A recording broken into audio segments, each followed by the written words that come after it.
অন্নপূর্ণা ভাণ্ডারের টাকা পেয়ে মহিলাদের ধন্যবাদ মিছিল।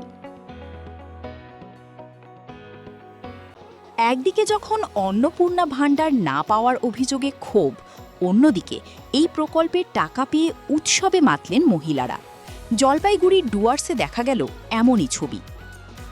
বুধবার নাগরাকাটা ব্লকের অঙ্গরাভাষা ২ নম্বর গ্রাম পঞ্চায়েত এলাকায় বিজেপির নাগরাকাটা মণ্ডল ২-এর উদ্যোগে আয়োজন করা হয় ধন্যবাদ মিছিল। অন্নপূর্ণা ভাণ্ডারে ৩,০০০ টাকা পাওয়ার জন্য মুখ্যমন্ত্রী শুভেন্দু অধিকারীকে ধন্যবাদ জানাতে মিছিলে পা মেলান এলাকার বহু মহিলা। ধামসা মাদলের তালে নাচ গানে মুখর হয়ে ওঠে গোটা এলাকা। মহিলাদের দাবি, এই আর্থিক সহায়তা সংসারের খরচ সামলাতে তাদের কিছুটা স্বস্তি দিচ্ছে। সেই আনন্দেই ধন্যবাদ মিছিলের আয়োজন।